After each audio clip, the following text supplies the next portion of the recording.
asalaamaaleykum suñu mbokk yi tey nag ñu am suñu émission boo xamante ñu ngi koy tàmbali sur Malher TV Capital muy wax si wàllu forum mondial boo nga xamante ne ndox si wàllu ndox forum mondial bi ñu génn fii qui était organisé à Dakar du 21 au 26 mars dernier. Alors pour en parler nous avons la secrétaire générale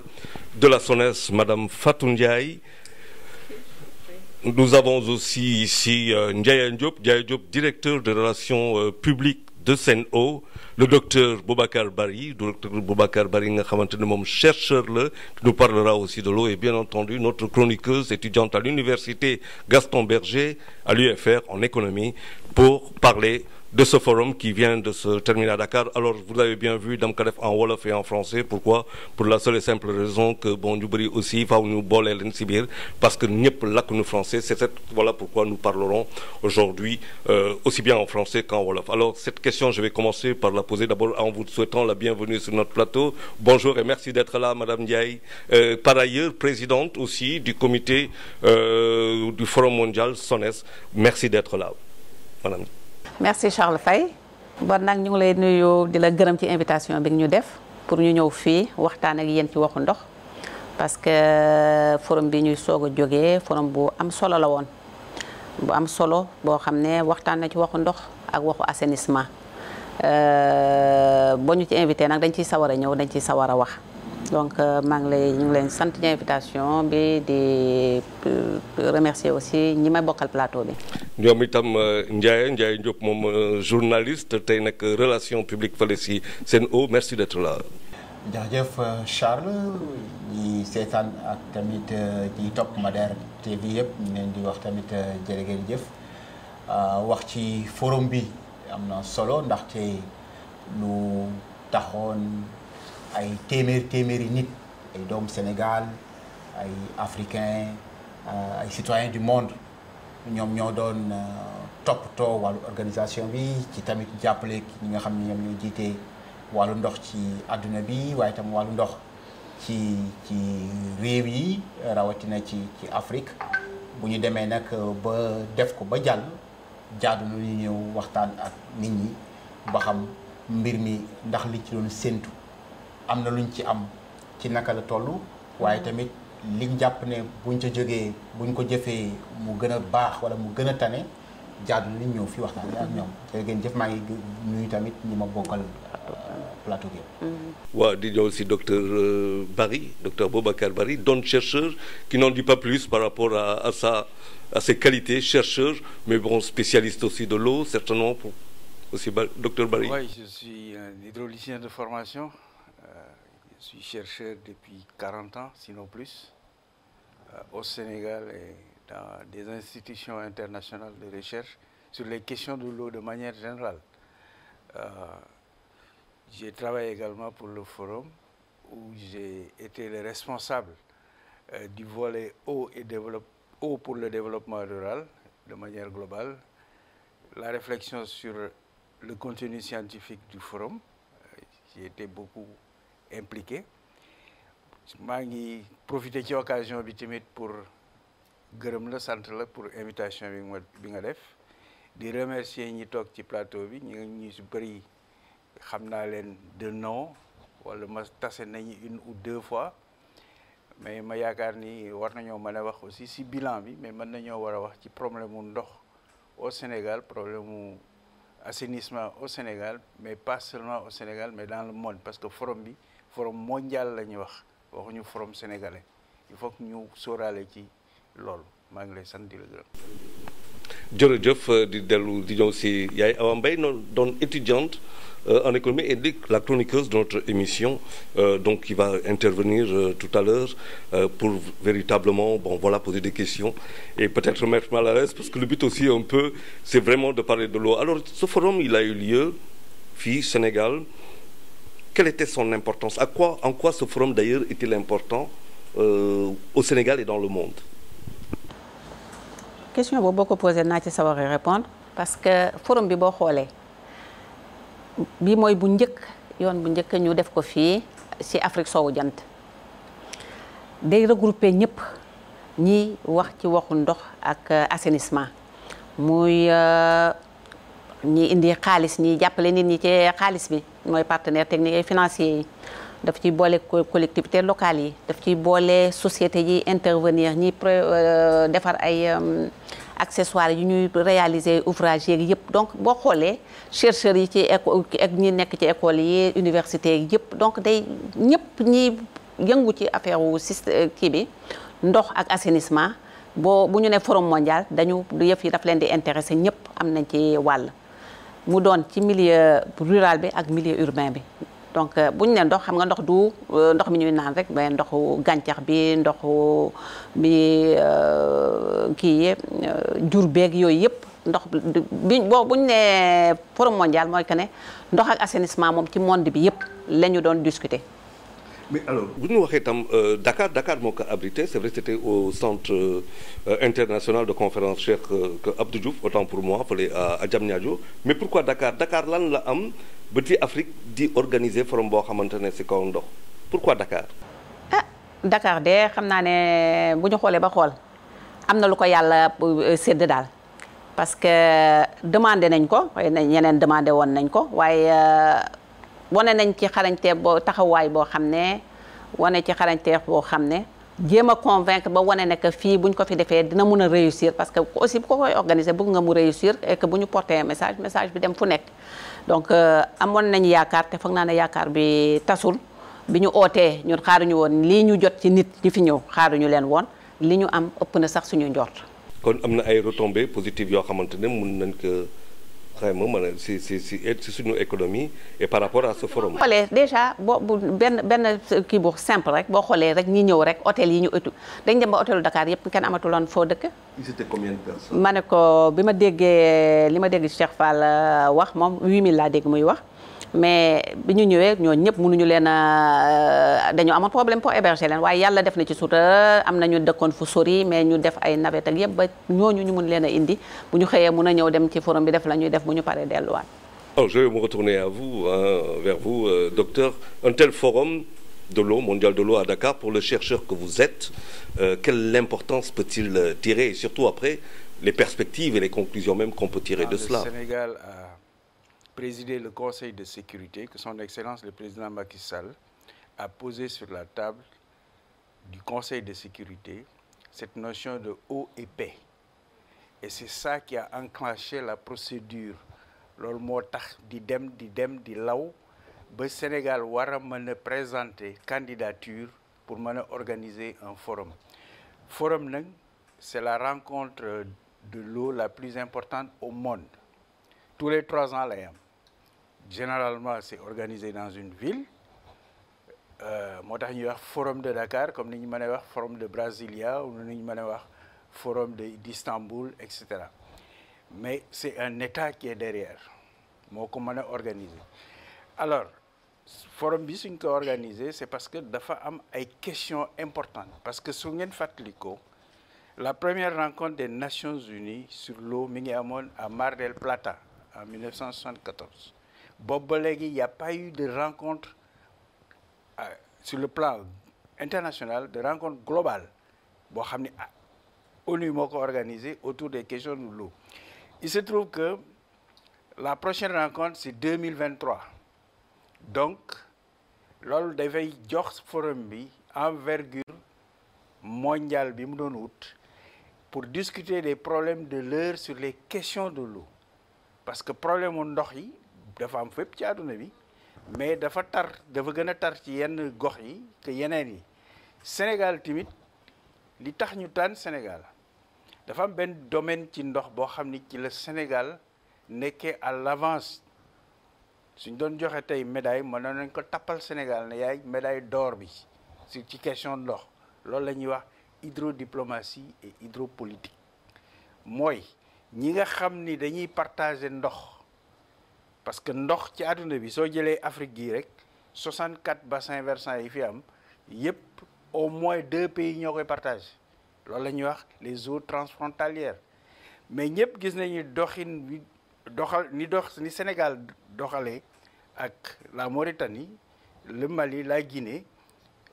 pour dans le cadre de l'OMVS la Guinée-Bissau muy fleuve Sénégal ak fleuve Gambie te danaa la xamal. mooy fleuve Sénégal bu ngay Dakar c'est la seule capitale au monde mën naa wax Sénégal c'est le seul pays au monde buy abriter 2 organismes de bassin ci àdduna bi loolu tamit ça montre que suñu hydrodiplomatie dafa fonctionner ça fonctionne bu baax li tax ma ne ça fonctionne tey les États sont partis ensemble pour mën a bâtir des infrastructures barrage de Diama barrage de Malantani ñuy partager bénéfices yi am clé de répartition boo xam ne ñëpp si d'accord amul problème diggante état yi ci question ndox xam nga amu fi par contre soo jëlee yeneen bassin yi muy Nil muy le bassin du Niger ABV yooyu yëpp ABV mooy bassin de la Volta NBA mooy bon ngeen excusez-moi parce que souvent dinaa ci dugal anglais quoi parce que voilà c'était ma langue de travail pendant plus de une bonne vingtaine d'années sinon plus donc c'est ça qui reste quoi donc ce qu'il y a lieu mooy organisme de bassin yi ngay gis yëpp bu ci nekk am na problème tey kan moo déggul problème bi am diggante Sénégal diggante Éthiopie Soudan ak Égypte mais ci wàllu Nil problème yi amoon diggante Burkina ak Ghana ci bassin de la Volta bon yàlla def na ni man liggéey naa ci bassin de la Volta pendant 11 ans et c'est par le biais de la science qu'on a réglé les problèmes donc loolu mooy njëriñu recherche trouver des mécanismes qui permettent aux gens de s'entendre et de partager équitablement la ressource en eau parce que ndox ñun mënuñu ko defar doomu aadama mënu ko defar bien qu'on connaisse la composition amul kenn ku mën a defar ndox dafa nekk loo xam ni yàlla moo ñu ko barkeele donc ñu war ko utiliser war ko sakanal war ko mën a toppatoo aussi donc léegi soo amee population ñii ngi nekk en amont ñi nekk en aval ñëpp bëgg ci ndox mi su boobaa xiiroo ak ŋaayoo mën na cee am mais ñun dañoo trouver benn mécanisme ci dans le cadre de l'OMVS et de l'OMVG xam nga laa li ñuy wax OMVS moo gën a bëri mais ci OMVG am na benn particularité boo xam ne amul feneen ci adduna bi yàlla may na ma man ma liggéey ci ay bassin yu bëri dont le bassin du Mekong. Au Vietnam. Le bassin du Mekong c'est les 9 pays c'est le Cambodge voilà. Tout ça donc j'ai liggéey naa ci bassin Gange. kooku Inde la nekk. voilà donc ça c'est dans le cadre bi ma nekkee chercheur à IWI International Water Management Institute boobu man maa doon directeur Afrique par la suite avant may ñibbi si Sénégal mais donc gis ñooñu ñëpp foofa dem tey sooy wax ak ñoom lii lay njëkk a wax dañ naan yéen Sénégal naka ngeen régler problème bi le Sénégal est cité en exemple quand je dis le Sénégal je parle du fleuve Sénégal donc je parle de l'OMVS parce que ñun aussi dañuy def erreur boobu soo waxee Sénégal fleuve Sénégal rek. ñu bëri maanaam yeneen dëkk yi ñoo ko bokk aussi. ñeneen dëkk yi tamit dañuy bëgg jàngat ñun naka la ñuy doxalee ba nekk si ba mën a nekk si jàmm mën a partager ndox mi pour un chercheur ñii parce que y avait beaucoup de chercheurs yu fi nekkoon yu ñëwoon ci forum bi mais exemple boobu ñu bëri jàng nañ ci te yaakaar naa ni exemple fleuve Sénégal mécanisme de partage des bénéfices bi ñu mettre au point système de gouvernance bi ñu am sur la ressource en eau ñu bëri danañ ko jéem a dupliquer répliquer dans d'autres endroits. Voilà, il faut retenir que loolu c'était une performance quand même des pères fondateurs qui étaient à l'époque Léopold Sédar Senghor, Modibo Keïta, il y avait Kairaba Diawara, je pense. Au départ, il y avait ORS. Après, ORS s'est transformé en... il y avait la Guinée. À un moment donné, la Guinée est sortie. On s'est retrouvé avec l'OMVS. Après, la Guinée est venue rejoindre. Mais malgré ça, nous sommes tous d'accord clé de répartition yi ñu defoon xam nga tey on produit de l'énergie et les pays se partagent l'énergie bon on produit la ville de Nouakchott tire toute son alimentation presque 100% de son alimentation en eau potable à partir de Diama donc ce sont là des réalisations qui sont concrètes ñun on a eu la possibilité de renflouer le lac de Guiers qui permet aujourd'hui que ñu war a mën a am ay KMS 3 peut-être qu'on aura KMS 4 ou 5. Donc, Certainement, on va en parler. Je vais me tourner vers Ndiaye. Alors Ndiaye, Sen'Eau, justement, il est beaucoup question de Sen'Eau au Sénégal, mais par rapport à ce forum, quel a été, par exemple, pour la Sen'Eau justement, dans ce forum, comment s'est-elle retrouvée, comment a-t-elle travaillé? waaw nañu liggéeyee waa Sen'Eau foog naa ne yeneen sociétés yi yëngu ci wàllu ndox yëpp noonu la ñu doon liggéey moo nekkoon fësal suñu mani wane suñu bopp ngir ñi nga xam ne dañuy bokk ak ñun wàllu ndox bu ñu ñëwee gis ne ñun am na lu ñu tàmbali loo xam ne peut-être que ñoom laalaguñu ko walla xalaataguñu ko ñu mën ci roy bi ci gën a fës bokk na ci wàllu xarale yu yees yi ndaxte léegi àdduna bi ci foofu lañ jëm nekkatul rek yor ay këyit yor ay fu nekk déedéet dañuy wax digitalisation moom la ñu gën a fësal jëm ci wàllu woowu waaye tamit fexe ba suñu diggante ak ki ñu ko seqal muy client bi mu am noflaay mooy dootul jar muy dugg oto ñëw fekk ñu ci agence bi dama bëgg branchement dama bëgg fay ndox dama bëgg lii wala dama gis ndox muy tuuru fële ma ñëw di leen ko wax yooyu yëpp ci xaral yu yees la ñuy jaar ba tax na ñu gënoon a boole ci li ñu fësal li ñu tuddee modélisation moo doon lan ndox bi nga xam ne moom la ñuy togg ko jaaral ci ay tuyau mu war a jëm ci robinet yi nan la ñuy fexe ba ci séddale bi ñu mën tubaab li ñuy wax maîtrise bu nee na ñëw Wakaam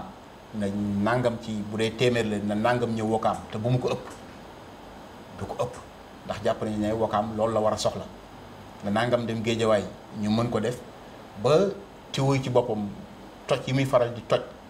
mooy pression bi dootu ci war a mën a am waaye tamit fi ñu bëgg ndox mi dem fa ak kañ la ñu bëgg mu dem fa mu nekk ñu wax modélisation beneen bi ñu ngi ko tuddee logiciel client la Sen'Eau comme ci banque yi boo ubbee sa compte lépp loo def ci sa xaalis loo denc loo leb loo jël lépp boo ko soxlaa da ngay wax tiré ma sama relevé fii tamit léegi da ngay am sa compte yax compte hydraulique boo xam ne nii yax Charles Faye boo tapee loo mës a consommé ci wàllu ndox mën nga am historique bi ndax yaa ngi yokk wala yaa ngi wàññi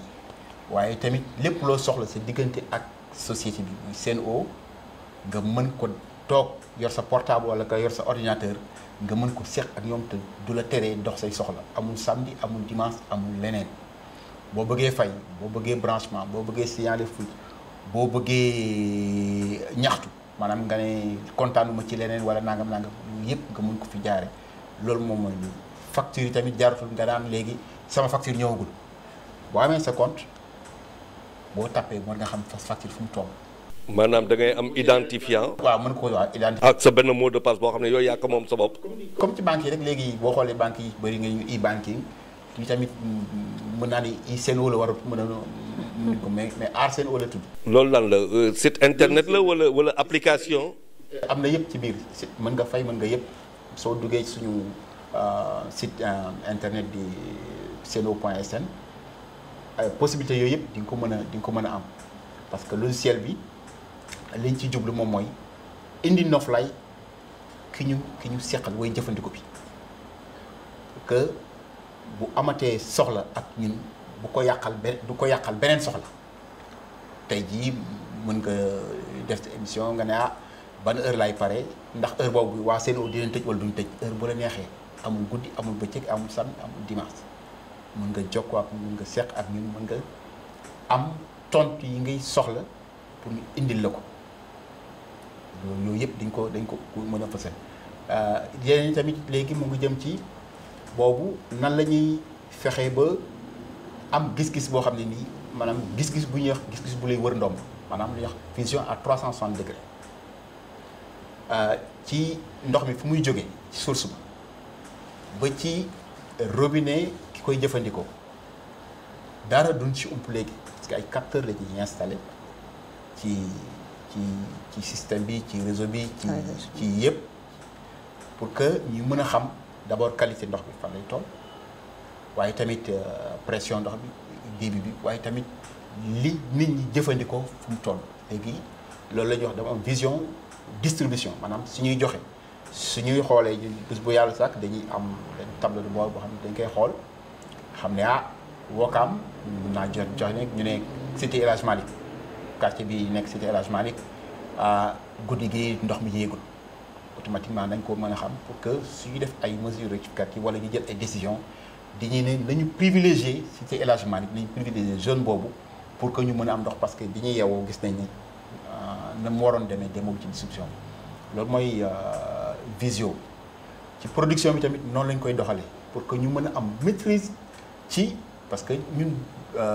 SONES ak Sen'Eau mais ñu comme ñu ñooy exploitant bi du ñu lu ñu neex jël parce que dañu paramétrer lu ci nekk bu dee ndox mi jógee ci suuf eau souterraine li ñu war a jël dañu ko wax ñaata la bu leen ko romb bu dee tamit lac de Guiers li ñu war a jël ci production dañu wax bu leen ko romb am na yooyu yëpp ñu mën ko maîtriser nag il faut nga am ay jumtukaay yooyu nag léegi nag yemb na ba ñu tàmbali ko d'ailleurs inauguré nañu visio production bi visio distribution bi ci biir forum bi lañ ko inauguré léegi tamit visio production bi tamit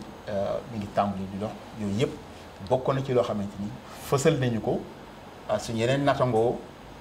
yu yëngu ci ñun li ñuy yëngu ñëw ne lii tamit dañu tam bëgg nañu suñ demee suñu réew ñu mën fa indi yu mel nii kon bu ñu demee dañ leen yebal ay mission benchmarking ñu ñëw def ay diir xool ba xam nan ngeen koy defee ndax ñun tam loolu mën nañ ko yóbbu ci suñu def ko ak ñun waaw am déet yooyu moom moo taxoon ma ne kon suñu maninu Sénégal sax laa war a wax parce que du maninu Sen'Eau maninu Sénégal boo jëlee de manière globale lu SONES def DGPR def ONAS def Sen'Eau def ñun dañu nekkoon ñu wax pavillon Sénégal drapeau Sénégal ñëpp yore woon équipe la woon kii day nekk attaque ki nekk défense ki nekk latéral kenn ñi nekk ci banc bi ñi nekk sax tribune de ku ci nekk dañ am wàll. jàpp naa si benn wax yaay Awa Mbaye wax na fi noflaay moom la ci jàpp te xam na yow yéen ngeen nekk fële université Gaston Berger est-ce que noflaay foofu am na fa. effectivement noflaay bi ñu wax ni gisuñu ko en tant qu'étudiante chaque jour li ñuy dund mooy benn rupture boo xam ne perpétuelle d'eau ñu am ndox war a dem stress campus pédagogique bu ko boole ak ñëw ñàkk ndox loolu noonu dafa nekk loo xam ne ñun métti na si ñun. Je dirais pas même université bi rek mais la population sénégalaise forum bi am na d'accord mais lan la ñu war a mën a apporter ñoom lan la war a mën a indi loo xam ne dina tax ñun ñàkk ndox bi ñuy ñàkk ndox dina je dirais pas sax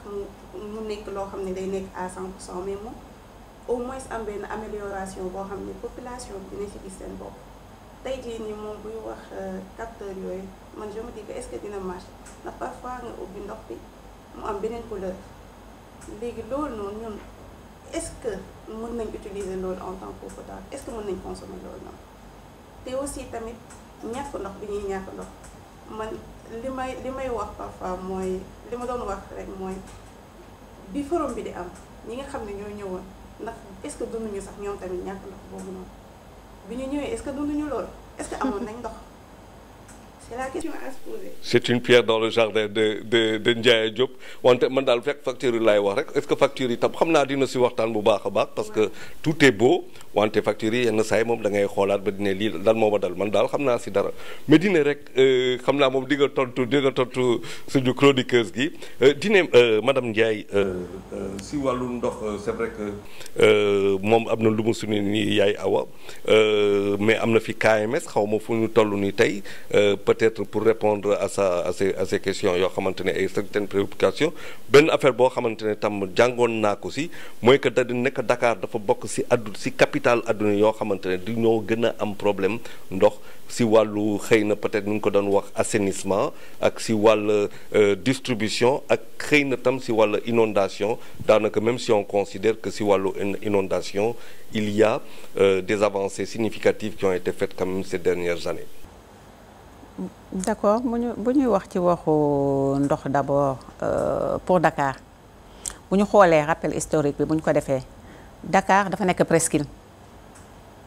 léegi boo xoolee le triangle li ñuy ooyee triangle Dakar Thiès Petite Côte Mbour Petite Côte zone boobu ma la limal rek jël na 80% des besoins en eau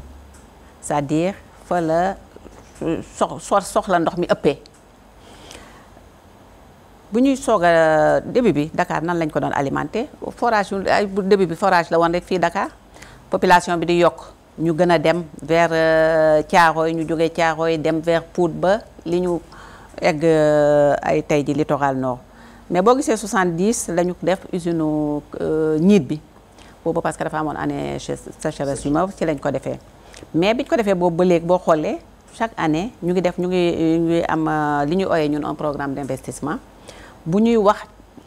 bu ñuy defal ay projection par exemple boo ne tey jii Dakar par exemple population bi lii la xam nga ne dans 10 ans 20 ans population bi fii lay egg et yow xam nga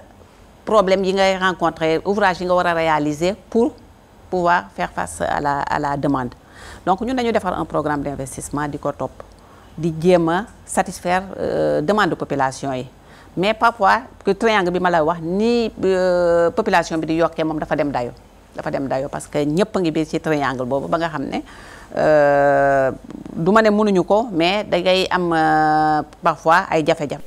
Est-ce que c'est une menace? Est-ce que c'est une menace lu muy yokkee nii la croissance démographique rythme bu mu am nii par rapport à l'offre en eau, y a-t-il menace?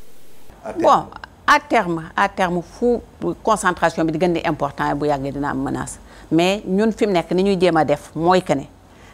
jéem a réaliser ay ouvrage ba nga xam ne dina répondre bu ñu le problème mooy dañuy gën di dem nag di sori par exemple tey jii boo xoolee yow wax nga tudd nga léegi KMS mu nga 250 kilomètres de Dakar fa la ñuy dem di jëli jee ndox mi di ko indi fii dañu defoon bi ñiit paree dañ def KMS 1 KMS 2 mu indi 130 000 mètres cubes jour ñu jógee ci léegi dem ci KMS 3 mu indi tey jii pour le moment 100 000 mètres cubes jour la indi mais bu ñu demee ba ouvrage bi ci des mexe pare daf ñuy dem ci 200 000 mètres cubes jour mais terewul ñu ngi toog di gëstu xam nañ ne que dessalement baa ngi nii taxaw dessalement bi am nañ yaakaar ne quand même jëlee ndox mi fii directement Dakar ci géej gi dina yombal dina am lu mu wàññi daal ci difficulté yi parce que da nga koy jëlee fii rek attaquer système bi directement c'est vrai que dessalement dafa am coût mais terewul gouvernement du Sénégal bi moom taxawu na pour ñu def ko. waaw mais boo waxee dafa am coût est-ce que dafay am répercussion après ci njaay bi njaayu ndox bi. ñi ngeen koy kiiyee loolu du am répercussion bu tax ñuy wax déedéet parce que ndox mi yëpp après yëpp la ñuy mixé day am ndox mi jógee ci dessalement bi ñëw am ndox moo xam ne mu ngi jógee ci KMS yi jógee ci yëpp ñuy boole. après di ko déedéet. parce que ne dafa am coût bu fekkente ne coût yi moom daa bëri moom. waaw mais loolu gouvernement dinañ jël ay kii ba en fait duñ leen ko répercuter coût bi mu jaar. waaw madame Ndiaye dafa am lu bëri loo xamante ni dañ koy reprocher Sen'Eau waa Sen'Eau mooy maanaam si yenn investissement ñoom ñoo affermage bi ñoom tam dafa am foo xamante ne dañuy ne yenn saa yi aussi am na ay investissement au préalable yoo xamante ne defuñu ko parfois ça se renvoie la balle. Est-ce que loolu dafa doon problème boo xamante ne ba léegi moom moo am wala. waaw boo xoolee par rapport ak SDE bi fi SDE nekkee tiré nañ ci leçon yu bëri ci ñun suñ nekkee nag ñoom ni ñu nekkoon ba nga xam ne bi ñu defaat contrat bu bees bi dañu jéem a def en sorte que am na yoo xam ne avant SDE waru ko woon jël ñoom dañ koy jël donc de plus en plus dinañ participer ci yenn investissement yi ñoom léegi dégg nga. par exemple léegi avant boo amee forage nii bu forage bi yàqoo ñun lañ daan dellu si pour ñu defar ko mais yooyu ñoom ñoo koy defar donc am na ci programme bi nombre de branchements yi ñu war a réaliser ñoom annuellement yokk nañ ko dégg nga am na daal xoolaat nañ ko ba changer lu bëri ci contrat bi mais terewul toujours contrat mënoo ko def ba mu parfait saa yoo ko defee ba am na yaakaar nekk parfait na nga gis beneen problème boo xam ne yow sóoroo ko woon boobu ñëw. alors Ndiaye sànq y a eu un jardin dans votre pierre non seulement noflaay bu nga doon wax moom waa université nee nañ ñoom gisuñu ko rang bi xaw na fa metti tokk ay tokk ndox.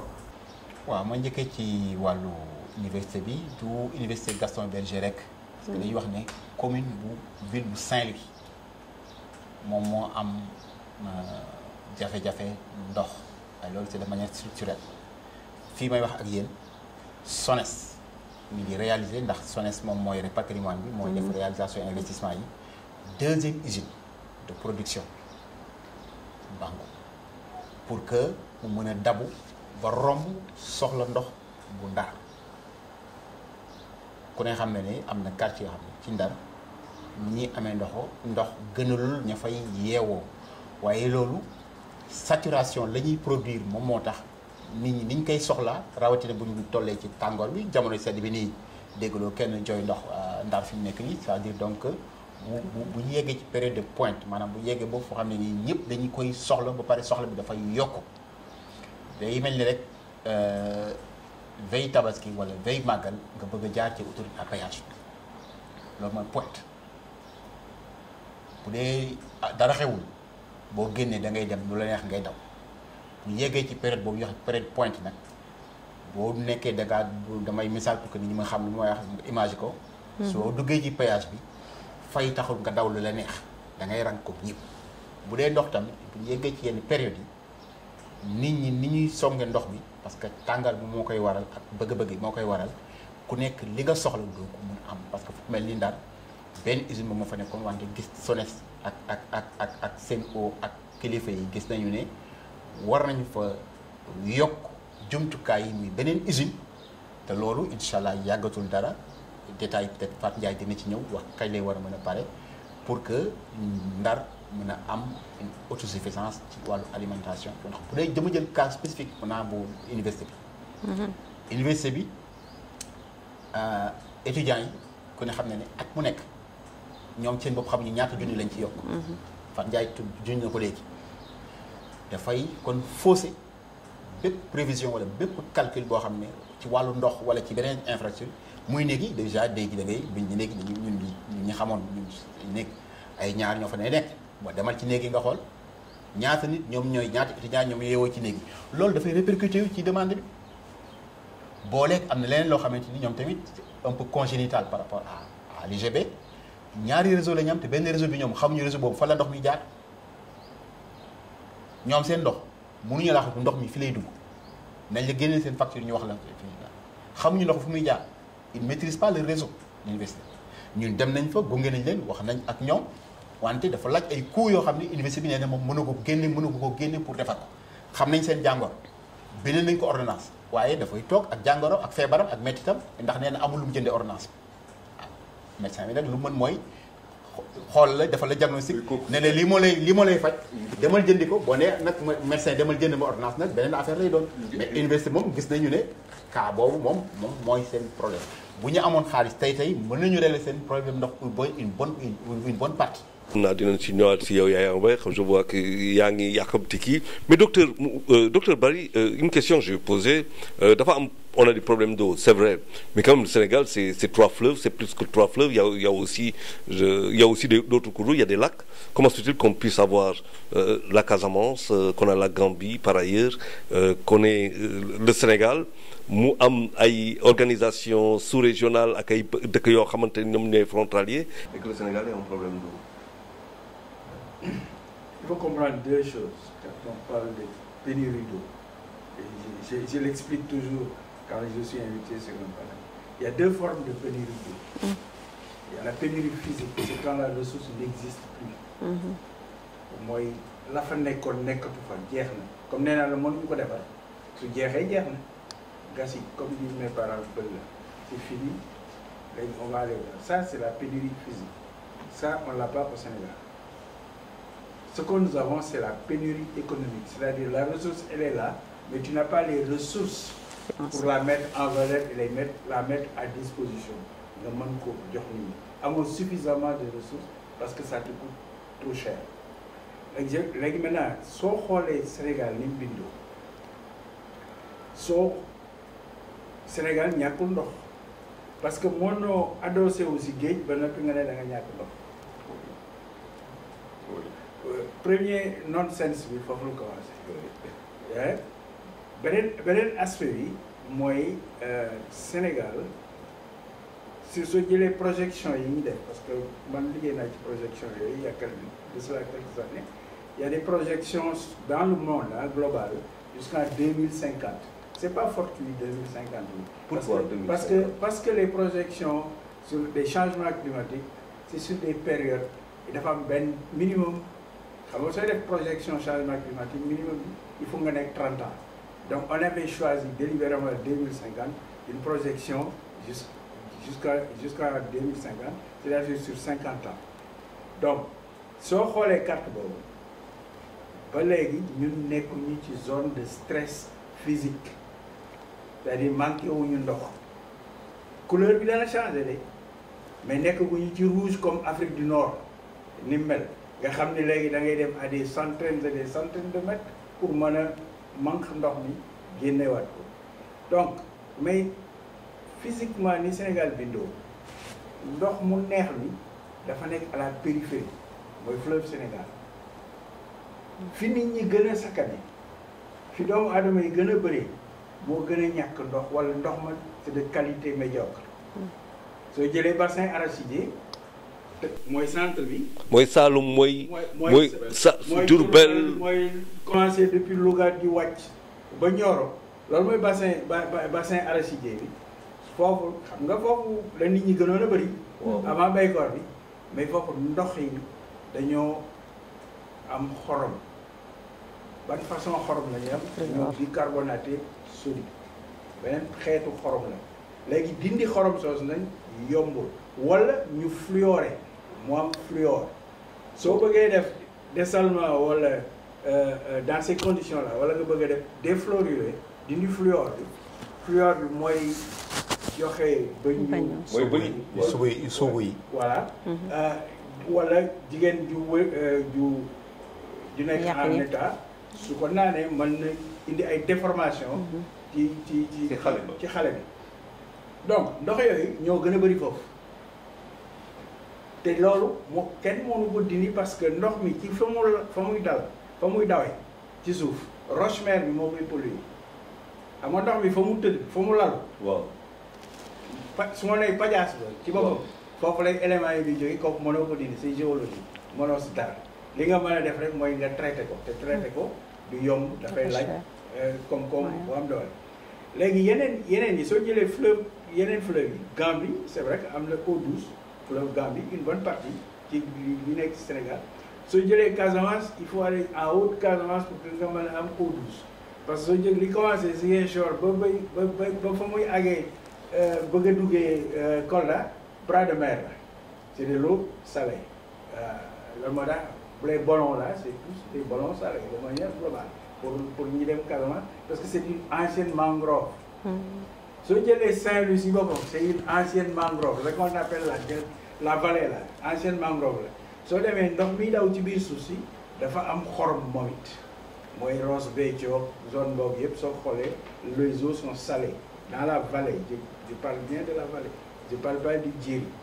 bon donc ce qui est sûr c'est que lan moo fi sës li fi sës te mu doon solution bi gën a simple moom la gaa ñi def mooy d'abord def ay forage di pomper ndox mi jóge ci loolu xam ne nit ñi dañuy yokk dëkkuwaay yi dañuy tàlleeku parce que on n'a pas d'urbanisation correcte de nos villes c'est du laisser-aller c'est du n'importe quoi. Et c'est un problème pour l'eau, ça? Non, les schémas d'aménagement urbain ne tiennent pas compte des chemins d'eau. C'est ça le problème. C'est-à-dire, il y a une disjonction entre ni ñu war a defee planification et aménagement fi ñu war a dëkk ak yoonu ndox yi fi ñu war a jaar parce que doomu aadama boo gis tey 10 litres d'eau yi ngay consommer yow 8 litres yi da nga koy rejeter 8 litres yi da nga koy rejeter. Particulièrement dans les toilettes où on perd 7 litres d'eau facilement comme ça. Expliquer rek c'est-à-dire ñun li ñuy utiliser ci ndox tuuti la ci ndox li ñuy jël dugal suñu kër yi li ñu naan eau domestique mooy li ñuy fay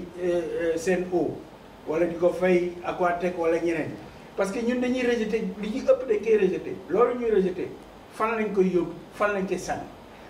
taw bi su tawee normalement nappe bi taw rôle fom taw bi c'était su tawee ndox mi mën a dugg ci biir suuf si alimenter nappe bi loolu la moo doon tax ñuy béy léegi dans les Niayes ñoo amoon ay bët Sénégal ñu doon béy caaro yeeg yooyu léegi ñuy pomper di pomper ba géej gi gën a kawee nappe bi géej gi dugg loolu la ñuy wax intrusion saline loolu mooy indi problème léegi lan mooy solution bi ñu gars yi trouvé bi gën a simple pour ñoom mooy nañ dem lac de Guiers ñu branché ñu indi dans les années 70 c'était la sécheresse il y avait des problèmes donc ñu indi KMS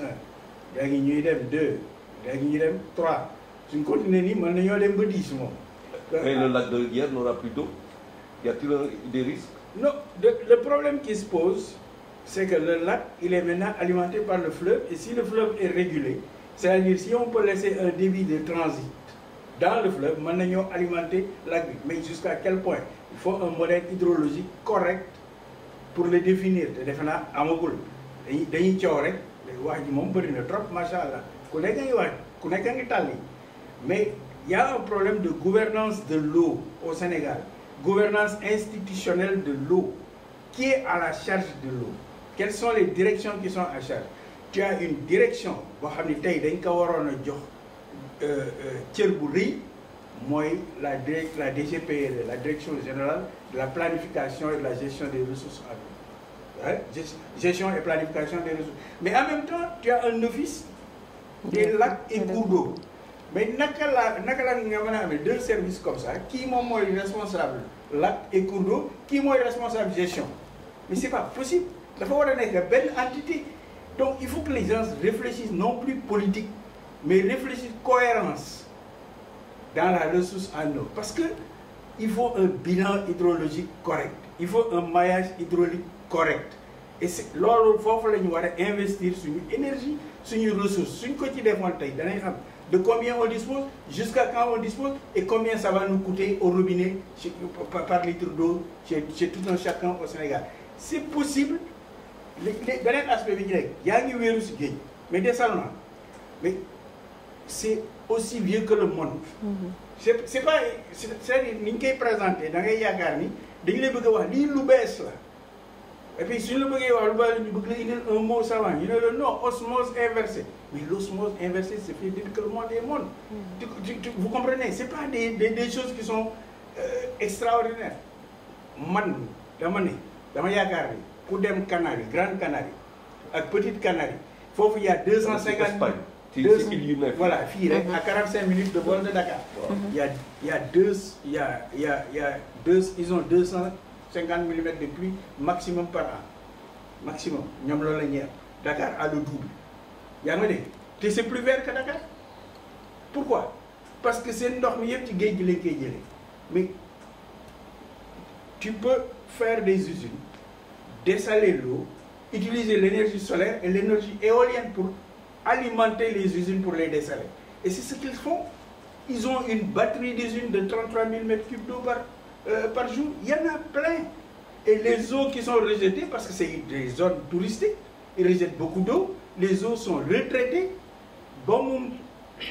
mel na ni comme suñu ndox robinet yi du point de vue qualité parce que nous on l'a analysé on a analysé ces eaux là mais li may wax moom jarul sonn ku dem vérifier ji dellu si waat fii da nga ñëw ak des idées très très précises mën nañ ko def ci réew mi tey suñu amoon un chapelet d'usines de dessalement depuis Saint-Louis jusqu'au Cap Skirring am ci 5 genre boobu 33 000 m3 d'eau def ko da nga mënoon na tey fexe ba li nga doon jëlee ci lac bi lac de Guiers di ko indi Ndakaaru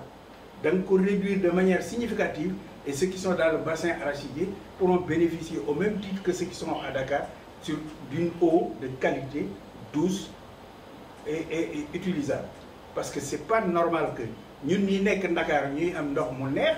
ña nekk ay Gossas ak xaw ma fan di am ndox moo xam ni sa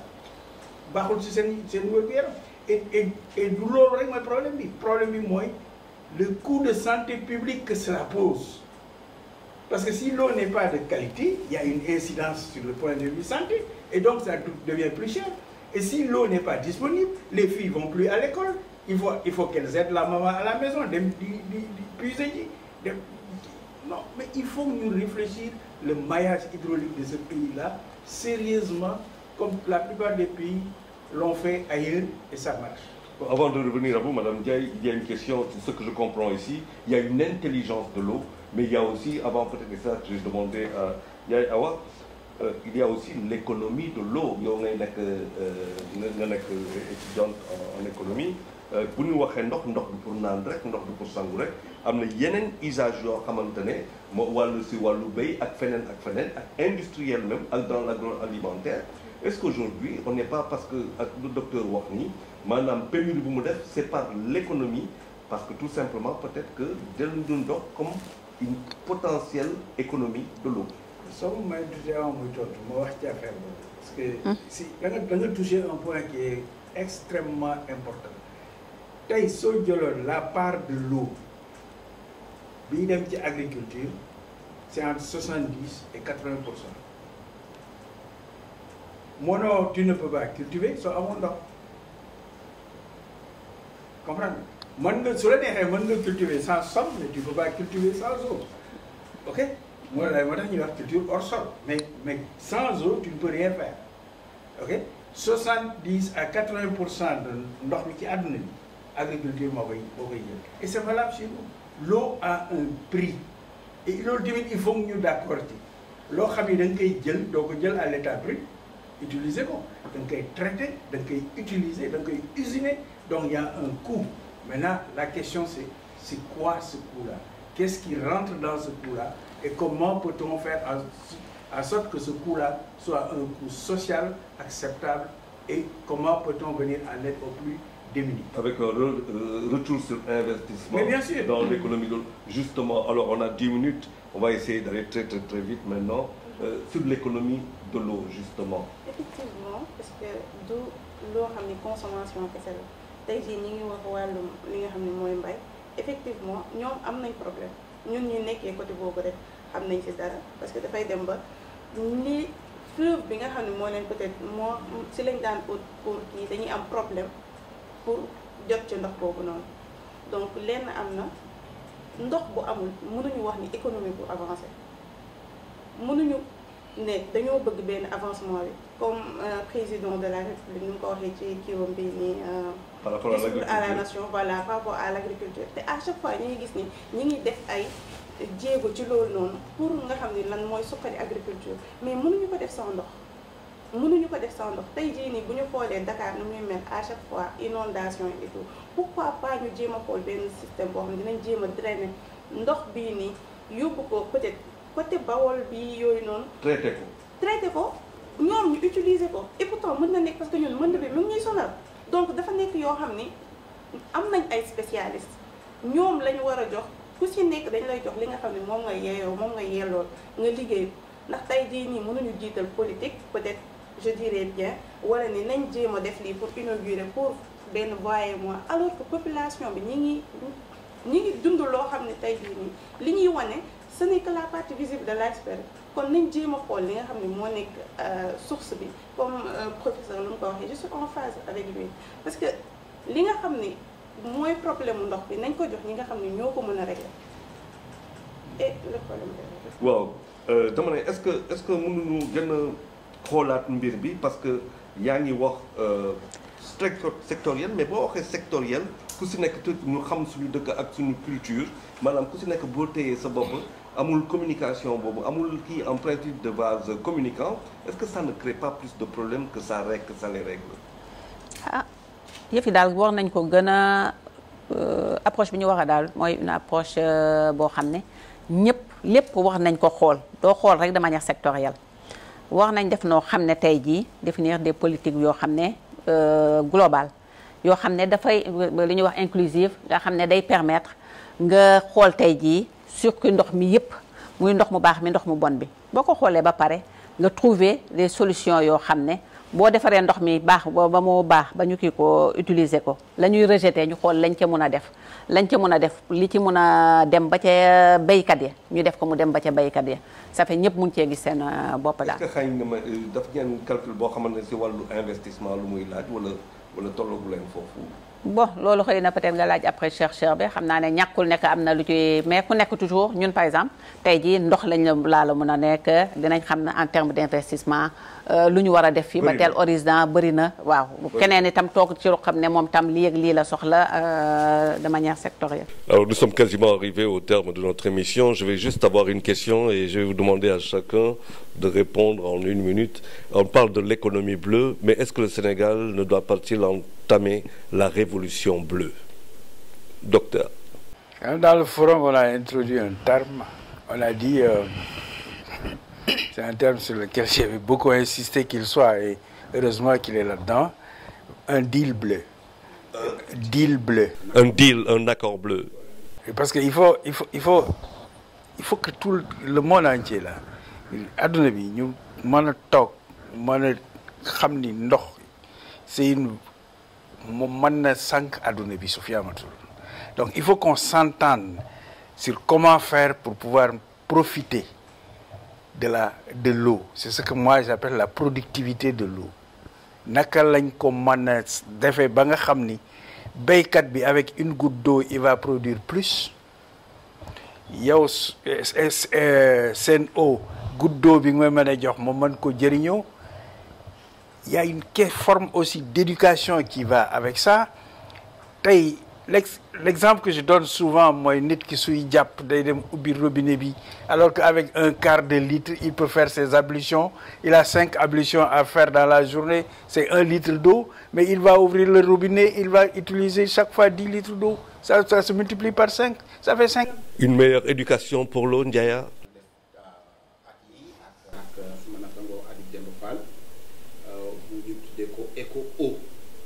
Da ngeen ay publicité la mbaa. amoon na ci nag.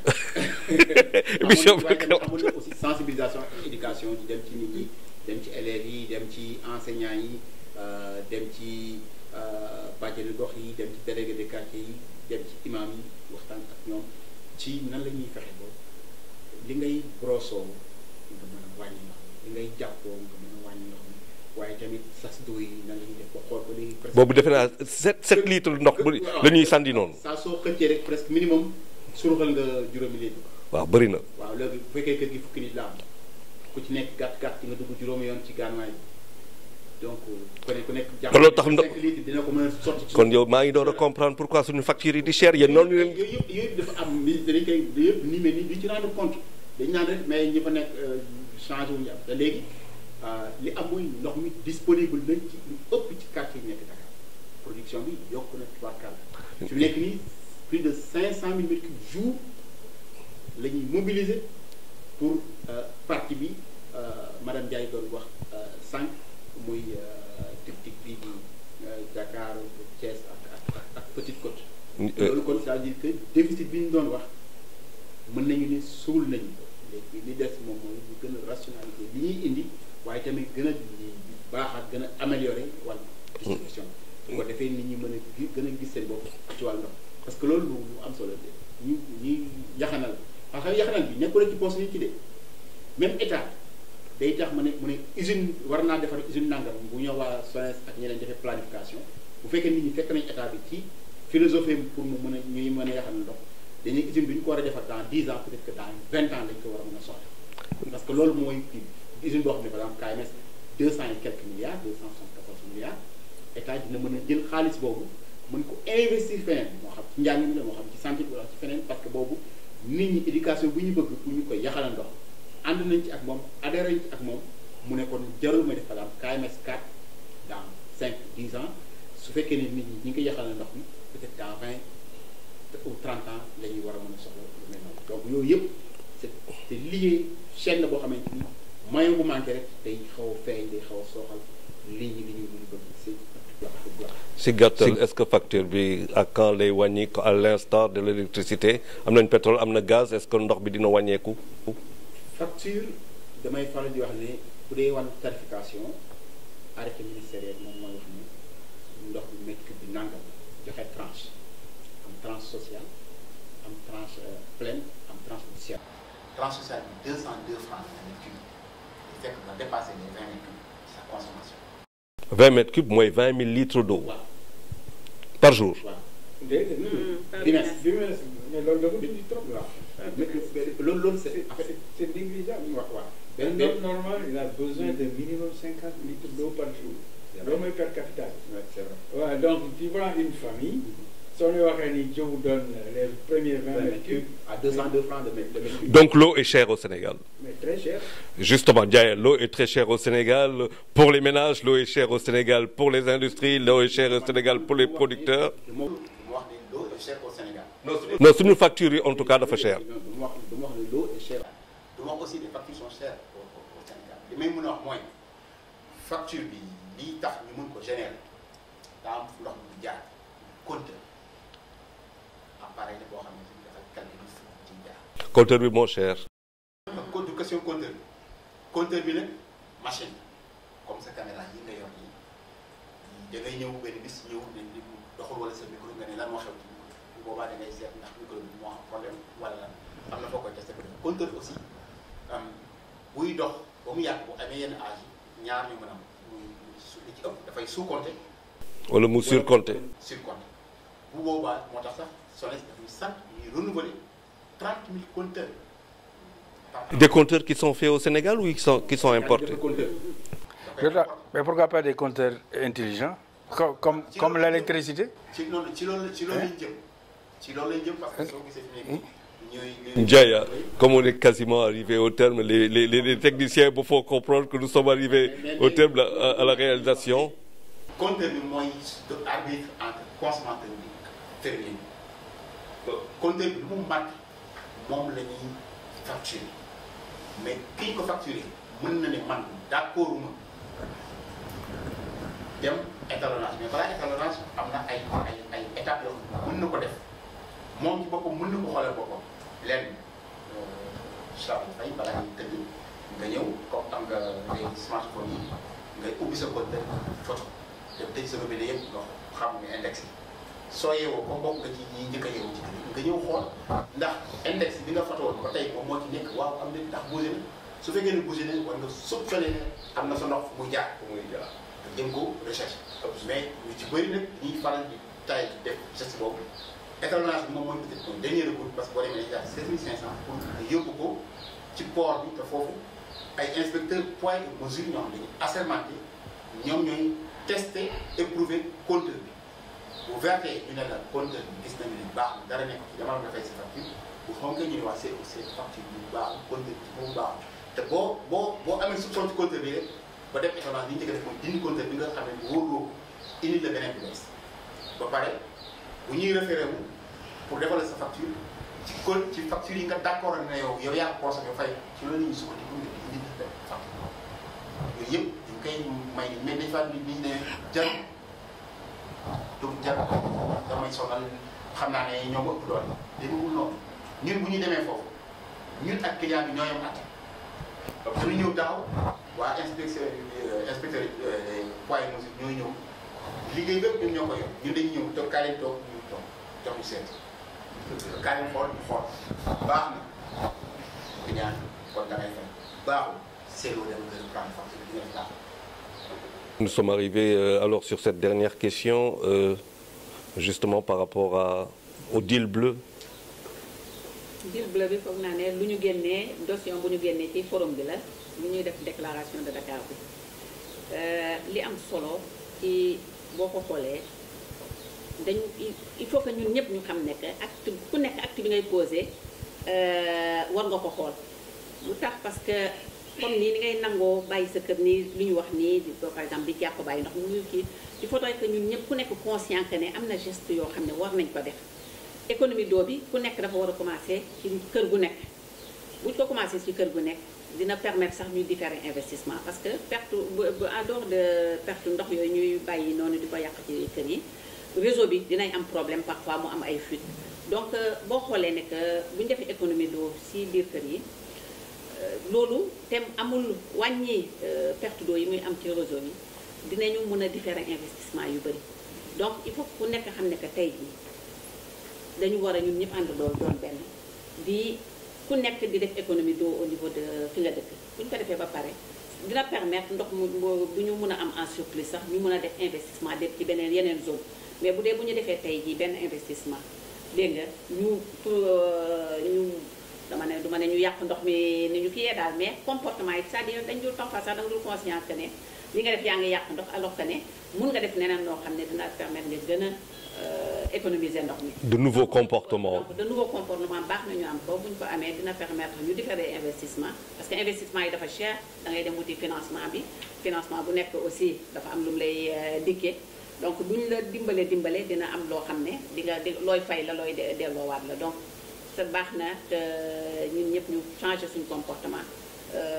ci affaire ndox du ci ndox rek sax dans la vie de tous les jours parce que ndox peut-être moom dafa vital mais c'est important que ñu xoolaat ñun ñëpp ñu xoolaat suñu nekkin xool ni ñuy defee pour que arriver à un comportement boo xam ne dina permettre ñu économiser permettre ñu mun a tey jii bu ñu waree dem fenn def ko kii projet bu bees ñu xam ne que projet bi lii ak lii moo ko tax a jóg bu ko jógee bu ñu ko xasee ba réaliser ku nekk war la ci def sa kéemtalaay kàttam ba lépp lu fay yàq du ko am daal loolu daal laa amoon merci yéen daal université ngeen xelal foofu parce que apparemment vous êtes beaucoup plus nombreux dans les chambres que ce qui est déclaré sur les papiers loolu la kon yéen da ngeen bokk si ñoo xamante ni tam ndox bi da ngeen di ko jël di ko utiliser mu am ñu si am droit ak ñu si amul droit. te li may wax rek ni du ki nga xam ne mooy ñàkk ndox mooy yàq ndox munoo ñàkk di yàq ki nga xam ne mooy ñàkk yaakaar naa bu dee économiser ndox rek xam na nan la koy defee ndax soo duggee léegi ci kër yi wala ci comme ñun suñu chambre yi yëpp ay bouteilles la parce que dañuy économiser du jour au lendemain da ngay xëy ndox du am donc bu fekkee ne économie rek commencé na si foofu noonu ñi ngi économiser ndox bi ndax ku amul lu ne gàññu doo yàq li nga xam ne moom ngay am de temps à autre kon loolu rek ñi ngi wane ne bu fekkee ne yaxanal ndox bi ñuy wax sénégalais yëpp xam nañ léegi nan la ñuy yaxanalee ndox li am ba des mooy population bi nu muy yokkoo ñoom tam ñu jël seen ay matuwaay yu toll ni di sóoraale loolu noonu ba à chaque fois bu ñu indil ni population bi nu muy yokkoo moo tax ñoom seen ay peut-être estimation di faussé parce que tamit quoi qu'on puisse dire ñoom ay spécialistes ñi ngi seen biir li nga xam ne moom lañ mën a def mooy ni peut-être ANSD def génnee def benn estimation par rapport à la population du Sénégal ñoom tamit ñu tenir compte ci loolu ba di xool ñoom nan lañ mën a def pour améliorer peut-être yokk ko mi ngi wax nag peut-être ay KMS 4 ñun ñi ngi xaar deuxième phase KMS 3 améliorer. Il faut tenir compte du fait qu'on a. yéen juste bëgguma polémique sax tey yéen KMS sax taxul ñuy wax ñu ngi leen di defal fi mu nekk projet bu bees. dégg nga mooy deuxième usine bi ñuy defal foofu dina permettre aujourd'hui yéen ñëpp ñu gën a satisfaire seen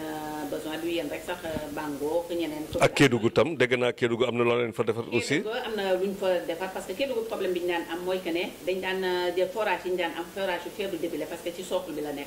dégg nga bu ñu demaan ba à partir de février. forage boo xam ne bi ci gënoon rëy wax naa ne mu ngi doon joxe 40 mètres cubes benn rek la fa woon li si def ay 10 mètres cubes boo defee am 10 mètres cubes sax da nga daan kontaan donc bu ñu demee ba benn période année bi forage yooyu dafa lay jox da ngay dem ba dootu la joxati dara presque ay 5 mètres cubes ci la ñu defee pôle solution boo xam ne tey jii permettre na parce que ñu ngi dem dañuy xool ne que ci fleuve Gambie bi la am ay poches yoo xam ne année bi yëpp dinay am ndox ci foofu la ñu dem noonu dem